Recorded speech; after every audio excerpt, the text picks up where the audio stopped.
యాకోబు రాసిన పత్రిక 5వ అధ్యాయం 17వ వచనాన్ని చూడండి. ఏలియా మన వంటి స్వభావం గల మనుషుడే వర్షింపకుండానట్లు అతడు ఆసక్తితో ప్రార్థన చేయగా 3.5 సంవత్సరముల వరకు భూమి మీద వర్షింపలేదు. అతడు మరలా ప్రార్థన చేయగా ఆకాశము వర్షమిచ్చెను, భూమి తన ఫలము ఇచ్చెను. దేవునికి స్తోత్రం. హల్లెలూయా. ప్రియమైన దేవుని బిడ్డలారా, ఏలియా కొరకు అందరికీ తెలుసు. ఏలియా దినాల్లో ఏలియా చేసిన అద్భుతాలు కానీ, ఏలియా చేసిన కార్యాలు కానీ, దేవునితో ఏలియా సమాసనలు కానీ, దేవుని కనుగొనట్లో కానీ, లేదా దేవుని వెంబడించట్లో కానీ, దేవుని కలుసుకున్నట్లో కానీ, అన్వేషణ చేయట్లో కానీ దేవుని గురించి, అలాగే దేవుడు అన్యజనుల మధ్యని దేవుడిని ప్రత్యక్షపరిచే విషయంలో కానీ, ఆయన యెహోవా సంగతి అన్యజనులకు తెలియపరిచే విషయంలో కానీ, ఐగుప్తీయునికి ఆహాబు రాజు యెజెబెలు రాణికి తెలియపరిచే విషయంలో కానీ, 400 ప్రవక్తల అన్య ప్రవక్తల మధ్యన భూమాకాశంలో సృజించిన వాడు యెహోవాయే దేవుడని ప్రకటించింది యథార్థముగా, సత్యము, న్యాయముగా, యథార్థముగా, భక్తిగా, నీతిగా, ఎక్కడ ఎవరికి లోబడకుండా, ఎవరికి భయపడకుండా దిగించి ప్రకటించింది ఏలియా. హల్లెలూయా. ఆహాబు రాజు ఎలాంటి వాడు మనం కొంచెం రాజుల గ్రంథంలోకి వెళ్తే మనకు అర్థమవుతుంది. యెజెబెలు ఎలాంటిదో మనకు అర్థమవుతుంది. అలాంటి ఆహాబు యెజెబెలు మధ్య 400 ప్రవక్తలు, అక్కడ ప్రజలు ఎంత కఠినమైనటువంటి వారి మధ్యకి వెళ్ళి దేవుడని, యెహోవాయే దేవుడని ప్రకటించింది ఏలియా మాట. హల్లెలూయా. హల్లెలూయా. ప్రియులారా, ఏలియా ప్రార్థిస్తే జరగని కార్యం ఏది లేదు. దేవుడు అడిగితే పొందుకోలేదంటూ ఏది కూడా ఏలియా జీవితంలో లేదు. అన్నీ దేవుడు చేశాడు. ఏలియా దేవునికి స్తోత్రం. మనం కొంచెం ముందుకు వెళ్తే సారాప్రతి ఎదవరాలు, ఆమె జీవితంలో ఏలియా ప్రార్థించినప్పుడు ఆశ్చర్యమైన రీతిలో చిన్న ప్రార్థన చేసి, వర్షము కురిసినంత కాలం నీ తొట్టులో పిండి అయిపోదు, నీ గుట్లో నూనె అయిపోదు. ఈరోజు మనకు అది అయిపోయేది ఏం కాదు, అలా నింపుతూనే ఆయన చేసే ప్రార్థనలో చాలా ఆశ్చర్యమైన ప్రార్థన చేశారు. నిలిచిపోయే కార్యాలు, మర్చిపోయే కార్యాలు కాదు, అప్పటికప్పుడు అయిపోయే కార్యాలు కాదు. ఆ కార్యాలు ఎలాగంటే, మరి వర్షం పడకుండా ఎప్పుడు ఆగుతుంది? ఈ భూమి ఉన్నంత వరకు, ఆకాశం ఉన్నంత వరకు వర్షం పడుతూనే, బట్టి ఖచ్చితంగా తప్పకుండా సారేపతి ఎదవల యొక్క ఆశను లేదా ఆమెకు ఉన్నటువంటి వాగ్దానాన్ని ఏలియా ప్రార్థనకి దేవుడు తీర్చాడు. దేవుడికి స్తోత్రం. ప్రియులారా, కొంతమంది రాజులు ఏలియా మీద రకరకాల ఆలోచన కలిగినప్పుడు ఆ దేశంలో కరువు కలిగించాలని 3.5 సంవత్సరాల వర్షం ఆపేశారు ప్రార్థన చేసి. 3.5 సంవత్సరాల వరకు ఆ దేశంలో వర్షం రాదు, ఒక చినుకు కూడా కాదు. తిరిగి మళ్ళా ఏలియా 3.5 సంవత్సరాల తర్వాత ప్రార్థన చేస్తే వర్షం కురిసింది. అప్పుడు భూమి దానికి పంట విస్తారంగా ఇచ్చింది. హల్లెలూయా. అది ఫలించింది. ఈరోజు జీవితంలో జరిగిన కార్యం మన జీవితాల్లో జరగవంటే జరుగుతాయి, కానీ ఏలియా ఉండాలిగా. ఏలియా కలిగిన స్వభావం మనకు కలిగి ఉండాలి, ఏలియా కలిగిన మనసు మనకు కలిగి ఉండాలి, ఏలియా కలిగిన భక్తి కలిగి ఉండాలి, ఏలియా కలిగిన పరిశుద్ధత కలిగి ఉండాలి, ఏలియా కలిగిన నీతి కలిగి ఉండాలి. ఏలియా ప్రవక్త కలిగి ప్రతి గుణలక్షణమునిలో మీరు కలిగి ఉండాలి. కాలం వరకు నిండేంత వరకు శిల్సి వరకు శిల్పాల వరకు ఎవరు కనపడుతున్నారు? ఏలియాకి దేవుడైన యెహోవాయే కనపడుతుంది. మరి నేను నాలో కనపడుతున్నా? మరి ఏలియాకి సీమ నెత్తురు లేదంటే ఉన్నది, సీమ ఉంది, నెత్తురు ఉంది. రక్తమాసములు కలిగినట్టు వాడే ఏలియా కూడా మానవుడే, మానవ స్వభావం ధరించినట్టు వాడే. కాకపోతే ఏలియాకున్న గొప్ప మనం ఏంటంటే సమర్పణ చాలా గొప్ప. సో దేవుడు కలుసుకోవాలన్న తప్ప, దేవుడి చూడడం ఆలోచన, దేవుడితో నడవాలన్న ఉద్దేశం, ఆయన కలుసుకోవాలన్న దృఢ సంకల్పం ఏలియా జీవితంలో జరిగింది. ఏలియా తన దినముల్లో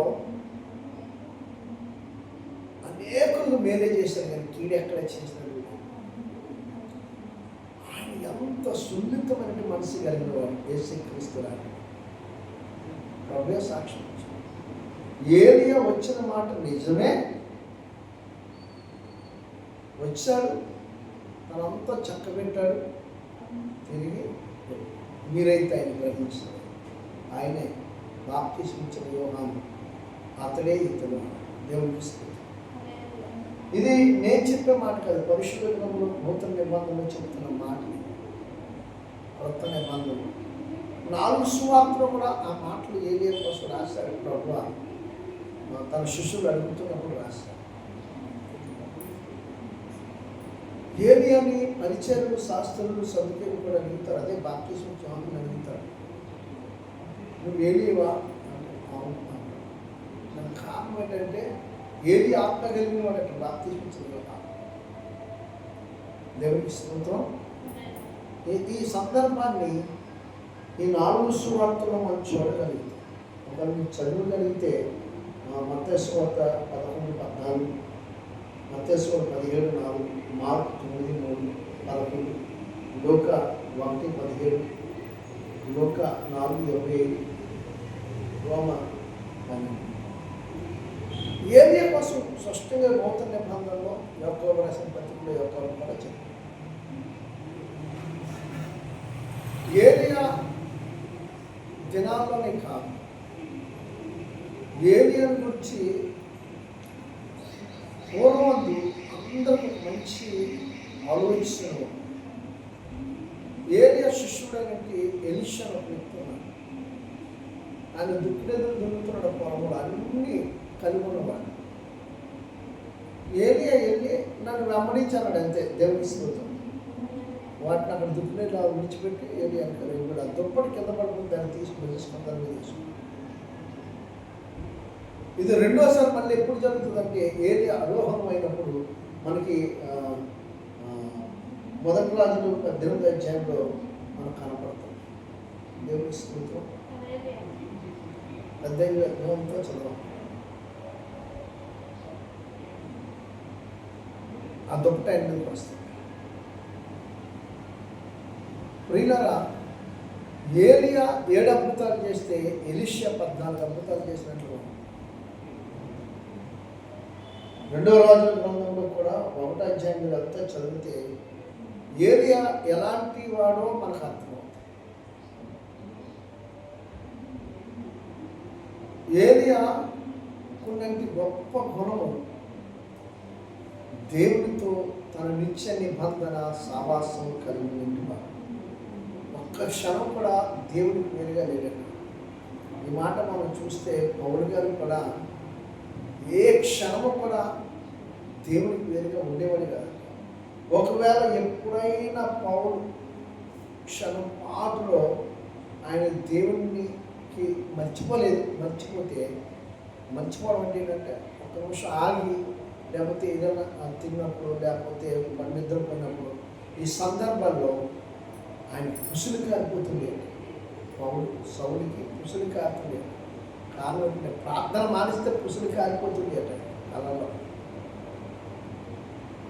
పౌలు అంటే పుసుకల్లవాడని అర్థం. అంటే ఎలాంటి బంధం ఉంది పౌలుకి? ఏది అంత భక్తి ఉందా అంటే ఉన్నదని చెప్పాలి పౌలు దగ్గర. ఆనాడు ఏలియా అగ్నిరథాలు వచ్చి దేవునితో వెళ్ళిపోయాడు. ఆలోపు ఏలియా. ఈ దినాల్లో పౌలే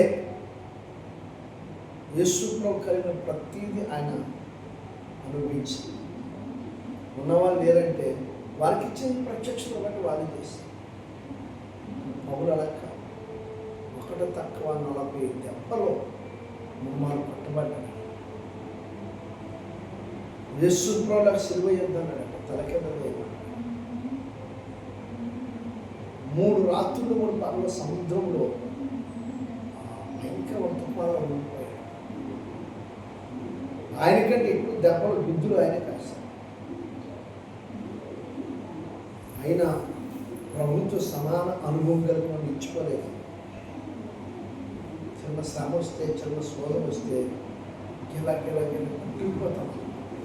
మనం అంత శ్రమలో కూడా ప్రార్థన చేస్తామంటే అస్సలు మనకు ఆ మనసే రాదు.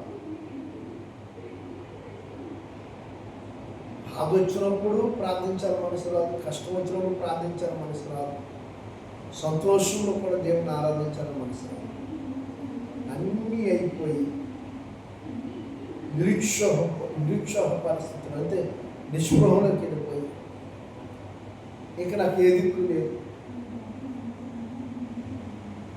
ఎండిపోయిన కట్టిలా వస్తాయి. అప్పుడు అంత ప్రభావ, ఎంత ప్రభావ, అలా ప్రభావ, ఇలా ప్రభావ, నన్ను ఇలా చేసేస్తాను, నేను ఇలా చూసేస్తాను, అలా చేసేస్తాను. ఏం చేస్తాను, ఏం చేస్తాను?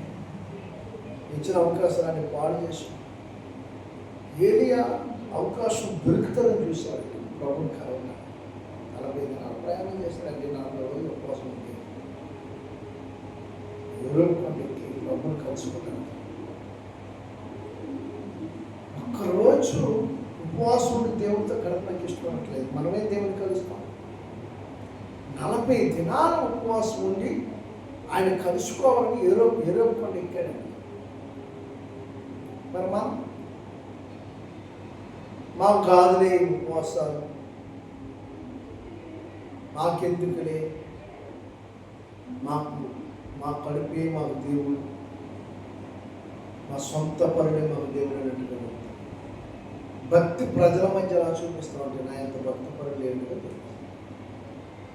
ఇలాంటప్పుడు తెలుస్తుంది ఎవరి భక్తి పనులు, ఎవరి భక్తిహీనులో దేవునికి. ఇలాంటి ఉపవాసాలప్పుడు, కృతజ్ఞత కూడికలప్పుడు, దేవుని సన్నిధిలో దేవుడితో నడిచే విధానం, భక్తి, దేవుడితో సమాసం కలిగినప్పుడే మన భక్తి ఏంటో అర్థమవుతుంది. దేవుడికి నీ భక్తి ఏంటో బయటపరచబడతావు, నీ నీతి ఏంటో బయటపరచబడతావు, నీ పరిశుద్ధత ఏంటో, నీ బుద్ధి ఏంటో, నీ స్వనీతి ఏంటో దేవుడు ఖచ్చితంగా ముందు పెట్టేస్తాడు. ఆ రోజు నా వయసుకి దేవుడిగా బ్రహ్మాండాడు నీ సిగ్గునందైన. మరి ఆ మాటకు తగినట్టుగా మనం ఏమన్నా దేవుని చిత్తం చేసేవారిగా ఉన్నామంటే నేను సిగ్గన్నా పడతాను కానీ ప్రభా నా పని మానుకొని మాత్రం నీ సన్నిధికి. అందరూ సొంత కార్యాలు, సొంత పనులే చేసుకున్నారు. దేవుని పని లక్ష్య పెట్టి ఒక్కరు వెళ్ళాడు పౌలు గారు అంటారు. పౌలు గారు అలా లక్ష్య పెట్టాడు కాబట్టే, దేవుని పని మీద లక్ష్యం ఉంచాడు కాబట్టి, దేవుని పని కొరకు ప్రయాసపడ్డాడు కాబట్టి దేవుడు నాకంటే ఎక్కువగా ఆయన చేసింది నా కోసం ఏం చేశాడో అంతకంటే ఎక్కువ చేయాలి తను ప్రేమించే ప్రజల కోసమని పౌలు గారు నడుము కట్టుకున్నాడు. సో నీ భక్తిని నువ్వు కాపాడుకోవడానికి ఇలాంటప్పుడు కూడా దైవ సన్నిధిలో కనబడకపోతే మన దేవుని దృష్టికి మన భక్తి ఎలా కనబడుతుంది? ఎరుగుతనంగా కనబడుతుంది, భక్తిహీనతగా కనబడుతుంది. నిజం, ఇది సత్యం, వాక్యం అండి. వాక్యం వినడానికి ఇష్టపడరు. పాస్టర్ గారు మా కోసం చెప్తారు, వాక్యం చెప్తే పాస్టర్ గారు నీ కోసం ఇది చెప్తాడు. పాస్టర్ గారికి ఏం పని పోవట్లేదండి. ఆయన పని చేసుకుంటే చాలా సంపాదించుకుంటాడు. ఆయన సంపాదన ఆత్మలు, ఆయన సంపాదన సంఘం కట్టుబడిన, ఆయన సంపాదన ప్రతి కుటుంబము ప్రభు సన్నిధికి చేరటం, ప్రతి కుటుంబము ప్రభువుకి అప్పగించడం. ఆయన సంపాదన ఏంటో తెలుసా? ప్రతి కుటుంబంలో పరిశుద్ధత కోరుకుంటాం. ఇదే ఆయన సంపాదన. నువ్వు ఇచ్చే 10 రూపాయలు, నువ్వు ఇచ్చే 100 రూపాయలు వీటి కోసం కాదు సంపాదన. అది కాదు ఆయన సంపాదన. ఆయన సంపాదన వేరు. ఇంకో మీ తమ్ముడు, మీ సహోదరుడు వచ్చాడంటే, మీ అమ్మ వచ్చిందండి, ఎవరు నా తల్లి, ఎవరు నా సహోదరుడు అని. మీరందరూ నా సహోదరులు, మీరందరూ నా తమ్ముడు. నా పని వేరు, నా ఆహారం వేరు ఉంది, నా పాని వేరే ఉంది. సేవకుణ్ణి తన పాద సేవకుడిగా, తన పాద దాసుడిగా, తన కట్టి బానిసిగా దేవుడు ఏర్పాటు చేసుకున్నాడంటే నువ్వు పోషించలే, మీరు పోషించలే, సంఘం పోషించలే. కాకపోతే సంఘమే సేవకుని పోషించాల్సి ఉంది. వారానికి వచ్చి 10 రూపాయలు వేసి, వారానికి వచ్చి 5 రూపాయలు వేసి నేనే పోషించేస్తానని ఆశయాలనుకుంటామని దేవుడు నేను పోషిస్తాను. నీ కొరకు ఆత్మల కాయించున్నాడు సేవలు. నీ భారం భరిస్తున్నాడు. నువ్వు చేసే ప్రతి దాన్ని దేవుడి దగ్గర ఏం చేస్తాడంటే, ఏ లోపం ఉందో, ఏ తప్పులు ఉందో, ఎలా జారిపోయిందో, ఎలా పడిపోయిందో, ఏ విధమైన చేత నాకు అప్పగించిన నా కుమార్తె, నా కుమారుడు తొట్టిల్లిపోతున్నాడు, తప్పిపోతున్నాడు, అయ్యా వాళ్ళు క్షమించమని సంఘంలో ప్రతి కుటుంబం పక్షంగా తండ్రి యొద్ద నీ కొరకు విజ్ఞాపన చేస్తాడు సేవకు. ఇందుకు ఆత్మల కాల్చున్నాడు అన్నాడు హెబ్రీయులకు రాసిన పత్రిక 13వ అధ్యాయం. మీ పైన నాయకులు మీరు దుఃఖపరచకండి, మీ ఆత్మలు కాస్తున్నాయి. నువ్వు వచ్చి 10 రూపాయలతో బతికెత్తాడా, 100 రూపాయలతో బతికెత్తాడా? నువ్వు ఎన్ని కోట్లు ఇస్తే నీ ఆత్మని తండ్రి దగ్గరికి తీసుకెళ్ళడానికి ఎన్ని కోట్లు ఖర్చు పెడితే ఎవరు తీసుకెళ్తాడు? నీ సంఘ కాపాడి ప్రార్థన చేసి కన్నీరు గార్చి ఆ ఆత్మ పాతాళములోకి వెళ్ళకుండా పరలోకం ఉండాలని ఎంతో భారంతో కన్నీరు గారుస్తాడు సేవకుడు కుటుంబం. మందిరాలు కష్టపడతాడు, 7 గంటల మందిరం రా, శుక్రవారం ఉపవాస ప్రార్థన రా, గంట నీ కుటుంబం కొరకు కన్నీరు గార్చేది 7 గంటల నుంచి 9 గంటల వరకు. ఇది భారమే. ఇంటి దగ్గర చెయ్యి. ఉదయం పగలంతా కష్టపడతాం, అలసిపోతాం, ఏదైనా ఉంటే ఉదయంతో ఒక్కోసారి తినడం మానేసి పడిపోతాం, పొద్దున్న లెగుతాం, మళ్ళీ పనులు భారపడతాం. నువ్వెక్కడ ప్రార్థన చేస్తావు? ఎక్కడి నీకు శక్తి వస్తుంది, ఎక్కడి నీకు బలం వస్తుంది, ఎక్కడి నీకు ఆరోగ్యం వస్తుంది? నువ్వు అలా ఉన్నావంటే వచ్చే ఆదివారం వరకు, వచ్చే శుక్రవారం వరకు కేవలం సేవకులు చేసిన ప్రార్థన. ఈరోజు ఎంతమంది, ఎన్ని సంఘంలో ఉన్నవాళ్ళు ప్రార్థన చేస్తామండి? ఎన్ని సంఘాలు అంగలారుస్తున్నాయి సేవకుడు కుటుంబం కొరకు, సంఘాల కొరకు, సంఘంలో చేరి ఉన్న కుటుంబాల కొరకు ఎంతమంది ప్రార్థన చేస్తారు? సత్యం మాట్లాడే సేవకుడు నచ్చడం, నమ్మసం మాట్లాడాలి, పొగడాలి, ఘనపరచాలి, హెచ్చించాలి, ఘనమైన కార్యాలు చేస్తాం, పెద్ద పెద్ద మనుషులు చేస్తాం. ఒక జంత పట్ల సేవకుడు పెట్టిన కిటకిటకి ఆడిపోతాం. ఒక 5,000 రూపాయలు కానుక ఉండడానికి 1,00,000 రూపాయలు ఖర్చు పెడతాం, 2 లక్షలు ఖర్చు పెడతాం. 5,000 రూపాయలు కానుక ఉండడానికి గిల గింజిపోతాం. దేవుని స్తోత్రం. నేను ఈ మధ్య ఒక గృహప్రవేశానికి వెళ్ళాను. పాస్టర్ గారు పిలిచారు. నేను రానయ్యా బాబు అంటే ఆయన లేదు ఇక 2 అయ్యాను, పిలవమన్నారయ్య గారు మమ్మల్ని. సరే వెళ్ళా. అంతకుముందే ఆ గృహంలో వాళ్ళ ఆచార ప్రకారం తల్లిదండ్రులు అత్తమామలట శుభ్రంగా అర్చకులు తీసుకొచ్చి ఆ ఇంట్లో హోమములు జరిగించి అన్నీ చేసేసి వెళ్ళిపోయిన తర్వాత మీరు రా, నేను రానంటే అట్లా నేను అన్న, నేను అస్సలు రాను అంటే, లేదయ్యా మీరు రెండయ్యా అంతే మా బాధ్యరిద్దరం మాకెందుకన్నా. అయ్యారు మీకోసం చెప్పారండి, మేము రమ్మను. ఉదయ గారు అయితే బాగుంటుందండి, ఆయన రమ్మనండి, ఆత్మ కలిగిన దైవం. వాళ్ళు చెప్పిన మాట నేను కాదన్నారు. సరేనా వాక్యం చెప్పా. ఆ దరిద్రం అంతా దోషం అంతా సామంత పోయిన మళ్ళీ ఏసు రక్తం వేసి కడగండి.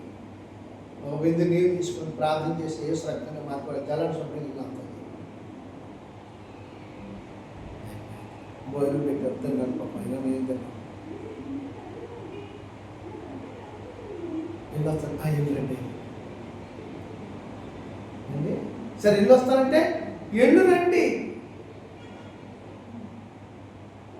అయిపోయింది, ఏం మాట్లాడలేదు. పాపం ఈ సిగ్గుపడి అయ్యగారు ఈ చిన్న కాన్ఫరెన్స్ నా వద్దయ్యా బాబు, నీకు లేదు నాకెందుకు, ఆయన చెప్పి నేను తీసుకోలేదు, ఆయన దగ్గర ఆయన జబ్బులో తీసుకుంటాను. పిలిచినాడే బాలుగారు అమ్మ అని చెప్పినాడు. సరే వెళ్ళాం, అయిపోయింది. మరుసటి రోజు నెక్స్ట్ వారం ఆదివారం సాక్ష్యం చెప్పారు.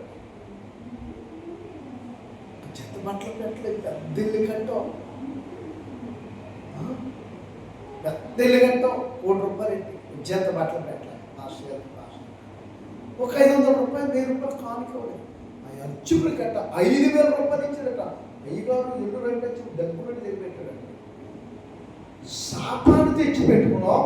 ఆ శాపాన్ని కడగడానికి 2 దైవజనులు వస్తే సంఘ కాపర్ని కొరకు అంగడాస్తే ఆయన సంతోషపరచలేకపోయాం. దేవుని స్తోత్రం. ₹1,00,000 ఖర్చు పెడతాం. నేను నిన్న మన సంఘానికి వచ్చేవారు. ఈ మధ్యకాలం రావట్లేదు అనుకున్న ఇబ్బందులు పెట్టి పాపకి పెళ్లి కుదరలేదు. ఫోన్ చేశారు, ఇలా నేనే చేశాను. అమ్మ ఎంతవరకు వచ్చి ఏంటంటే అయ్యగారు మీకే చేద్దాం, ఫోన్ తీసామని 2 గారి భర్త. సరే వెళ్తే అయ్యగారు అమ్మగారికి మీకు ఎలాంటి బట్టలు కావాలని చెప్పండి అంటారు. మొత్తాలు ఏప్రిల్ 8వ తారీఖున పెళ్లి. మన చర్చికి రా. ఆ పాప ప్రతి నెల ఆ దీపిక తల్లి ప్రతి నెల వాళ్ళ చెల్లి చందు దశభాగం పంపుతారు. ఎప్పుడు రాలేదని చర్చ. ఎప్పుడైతే ముందు వచ్చేవాడు మందిరం ఉంటాం, ఇప్పుడు రావట్లే. కానీ వాళ్ళు ఆ రోజు నుంచి ఈ రోజు వరకు వాళ్ళకి వచ్చిన కష్టార్జితంలో దశభాగం పంపిస్తారు. దేవుడికి తెలుసు. అమ్మంత మాట్లాడు, అమ్మగారికి మీకు బట్టలు తీయాలయ్యా, మీకు ఎలాంటివి కావాలి, మీరు తీసుకుంటారా లేకపోతే మాతో వస్తారని అడిగా. నీ భక్తి ఎలా ఉందో ఒకసారి నువ్వే పరీక్షించు. నీ భక్తి నీకు దరిద్రా తెచ్చిపెట్టకూడదు. నీ ఆత్మను కాస్తున్నాడు. నీకు ఏ శ్రమ ఏ అంత రాకుండా సంఖ్య కాపని ఇప్పుడు కన్నీరు కారుస్తుంటాయా మీకు తెలీదు. ఆత్మ సంబంధమైన సేవకులు దుఃఖపడి ప్రార్థన చేస్తారు. అయ్యో నా బిడ్డ మీదకి ఏ దోషము ఏ శాపము ఏ రోదన రాకూడదు. ఆహాబు ఏ జిమేర్ ఆత్మలో ఇశ్రాయేలు ప్రజల మీద ఏర్పాటు చేయకూడదని ఏలియా నిలబడ్డాడు. 400 మంది అన్య ప్రవక్తలు వచ్చిన జనకలేదు, బెనకలేదు, అదరలేదు, బెదరలేదు, ధైర్యంగా ముందుకు నిలబడ్డాడు. అంతే నిజమైన సేవకుడు ధైర్యం అవుతాడు. నువ్వు ఇచ్చే ₹100 కోసం అమ్మో నేను ఇలాగ ఈ పూట ఎలా కడుగుతుంది, రేపు ఎలా బ్రతక అది ఉండదు. పిలిచిన వాడు నమ్మదగిన వాడు, ఆయన పోషించాలి. అయితే ఒకటి మనం నేర్చుకోవాల్సింది ఏంటంటే ప్రభు చెప్పిన మాట 12 గోత్రాలు ఇశ్రాయేలు ప్రజలు పిలిచి స్వాస్థ్యమును పంచిచ్చేశాడు అబ్రహాము, యాకోబు. మరి యాజకులకి నేనే స్వాస్థ్యం అన్నాడు. సంఘమే మిమ్మల్ని పోషిస్తుంది అన్నాడు. వాక్యం కావాలంటాం, ప్రార్థన చేస్తాం. పట్టుమని సంతోషంతో సేవకుడికి పెట్టడానికి అయ్యారు తింటారా, కాలేజీ కట్టమా, ఏంటిది దరిద్రం. ఎప్పుడు నేర్చుకుంటామా దేవుని వాక్యం? ఎప్పుడు క్రీస్తుని పోలు నడుచుకుంటాం? సారేపోతే ఎదవరాల దగ్గర ఏమీ లేదు, ఒక అప్పమే ఉందట. ఏముందండి? ఒక అప్పమే. ఏలియా ప్రవక్తల్ని నాకు అప్పం తీసినట్టే ఇది ఒకటే ఉందని నాకు రావలే. చూసింది, కాలుస్తుంది, చెప్తుంది, అది తీసిరా అన్నాడు. నా పిల్లలు 2 ఉన్నారు, మరి వాళ్ళకి ఎలాగని అనుకోలే. తీసుకొచ్చి ఆయన చేతులు పెట్టి ఆయన తిని దీవించేదాడు. అంతే. వర్షము కురిసినంత కాలం కూడా నీకు నీ తొట్టులో పిండి అయిపోతే నీ గుడ్లో నూనె అయిపో. ఆమె సేవకుడు అలా దీవిస్తాడు. తన నోటి మాట పలికితే చాలు నీళ్ళ ఆశీర్వాదం వచ్చేస్తాడు. నేను ఎప్పుడో చెప్పాను, దీపిక తల్లి ఆ ఫ్యామిలీలో ప్రార్థన చేశాను. వివాహానికి డబ్బు కోసం మీరు ఎదుగులాడకు, అక్కడ డబ్బు మీద వస్తుంది అన్న. అలాగే సాక్ష్యం చెప్పాను. ఎంత ఘనముగా జరుగుతుంది, నాకే ఆశ్చర్యం వేసింది.